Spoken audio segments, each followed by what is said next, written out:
नमस्कार। आज देश की बहुत बड़ी आबादी दूध के नाम पर जहर पी रही है। यह बहुत ही चिंताजनक विषय है, बहुत गंभीर मुद्दा है जिस पर मैं आपसे बात करने वाला हूं। अगर हमने इस समस्या पर ध्यान नहीं दिया तो आने वाले समय में देश की एक बहुत बड़ी आबादी cancer, liver failure, kidney failure और अन्य बीमारियों की गिरफ्त में फंसने वाला है। और चिंता का विषय यह है कि हमारे देश में जो दूध की खपत है वो बहुत ज़्यादा है और उत्पादन कम है। हालांकि सरकार का दावा है कि जो दूध का उत्पादन है वो खपत से अधिक है, लेकिन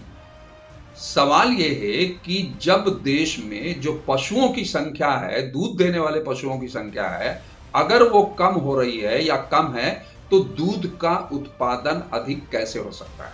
यह प्रश्न उठना एकदम स्वाभाविक है। और यदि मैं सरकारी आंकड़ों की बात करूं तो सरकार का दावा है कि 1977 में जहां भारत में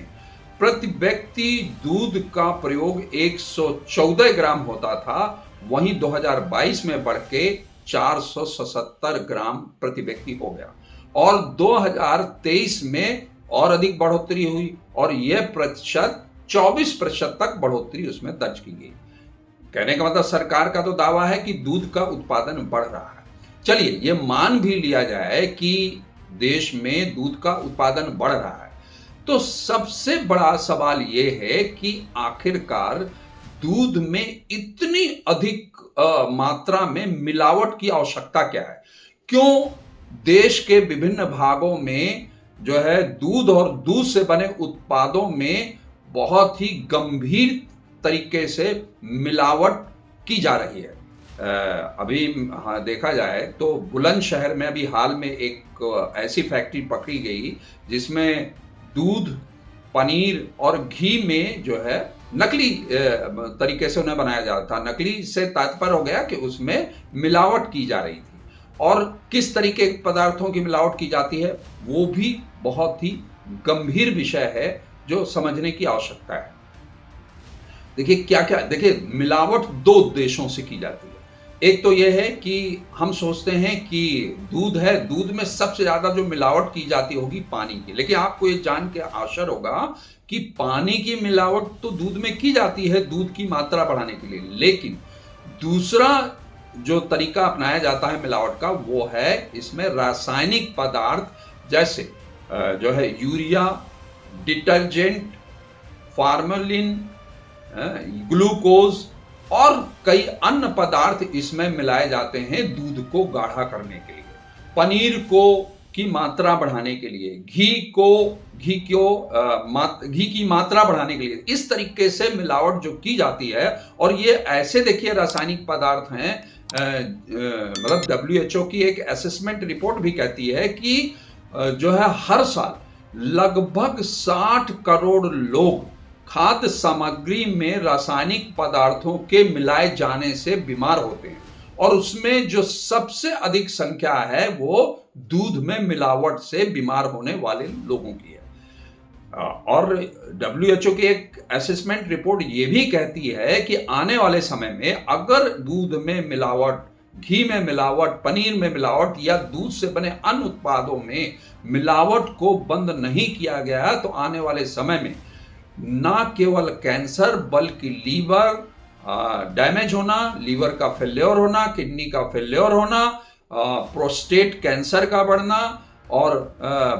महिलाओं में ब्रेस्ट कैंसर का बढ़ना, ऐसी कई अनेक गंभीर बीमारियों का लोग शिकार हो सकते हैं। हम ये समझ करके कई बार सोचते हैं कि हम पनीर खा रहे हैं यानी प्रोटीन का सोर्स बढ़ रहा है, हम प्रोटीन अपना बढ़ा रहे हैं, लेकिन हमें यह नहीं पता कि हम क्या खा रहे हैं और कितना अशुद्ध है। क्योंकि फूड विशेषज्ञों का भी मानना है कि जो भारत में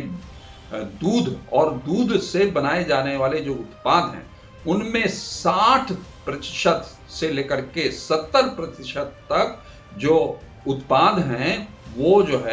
जो फूड सेफ्टी के जो मानक तय किए गए हैं देश में उसके अनुरूप नहीं है। वो खुद इस बात को स्वीकार करते हैं। ऐसी स्थिति में ये बहुत ही गंभीर और चिंता का विषय है कि आखिरकार इतनी गंभीर समस्या हो जा रही है। हमने देखा कि जो है बुलंदशहर में जो फैक्ट्री पकड़ी गई, इसके अलावा हमने ये भी सुना कि किस तरीके से जो तिरुपति बालाजी का मंदिर है वहां पर किस तरीके से जो है जो प्रसाद का लड्डू था, उस प्रसाद के लड्डू में नकली घी का इस्तेमाल किया जाता था और वहां प्रसाद कितनी भारी मात्रा में तैयार किया जाता है और आस्था के साथ खिलवाड़ किया गया, लोगों की जीवन के साथ खिलवाड़ किया गया वहां पर। इसके अलावा जो छत्तीसगढ़ है, छत्तीसगढ़ के रायपुर और बिलासपुर में भी कई मामले नकली घी बनाने के, नकली पनीर बनाने के पकड़े गए। और हम अक्सर ये सुनते रहते हैं, देश में अलग अलग हिस्सों में लगातार जो है छापेमारी होती है जिसमें ये पता चलता है कि वहां पर नकली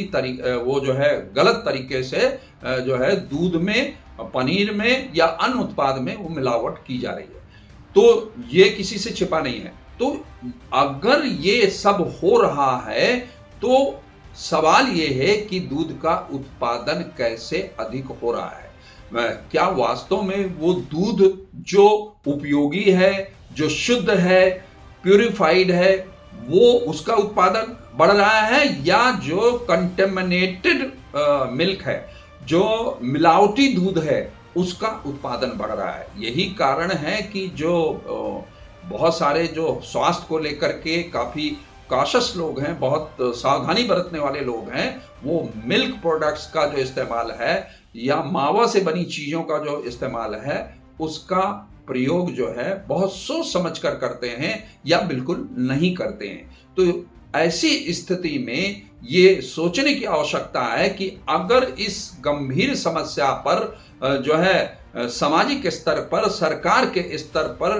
गंभीर चिंतन, मंथन और मनन नहीं किया गया और एक कोई जो है इसमें नीति स्पष्ट नहीं बनाई गई, तो आने वाले समय में हमारे देश के 70 से 80% लोग जो है गंभीर बीमारियों का शिकार हो सकते हैं। बीमार लोगों की संख्या देश में बढ़ सकती है। तो एक सशक्त राष्ट्र, एक सशक्त समाज के लिए यह बहुत जरूरी है कि जो एक जो है खाद्य सामग्री का एक बहुत ही महत्वपूर्ण स्रोत होता है दूध, उस दूध और दूध से बनने वाले प्रोडक्ट को किस तरीके से जो है शुद्ध किया जाए और किस तरीके से शुद्ध दूध लोगों को मिले, इसके लिए सरकार को एक स्पष्ट नीति बनानी चाहिए और इतना ऐसा मिलावट करने वाले लोगों के लिए एक ऐसा संदेश दिया जाना चाहिए, इतना कठोर दंड दिया जाना चाहिए कि कोई अन्य व्यक्ति जो है इसमें मिलावट की मन में विचार भी ना ला सके। और जो है ऐसा जो है मैकेनिज्म जांच का और परीक्षण का दूध के बनाया जाना चाहिए ताकि जो है दूध का दूध और मिलावट का जो रासायनिक सामग्री है उन दोनों के बीच में अंतर किया जा सके और लोगों को इस गंभीर समस्या में फंसने से बचाया जा सके। आज के लिए बस इतना ही, फिर मिलते हैं एक नए मुद्दे के साथ।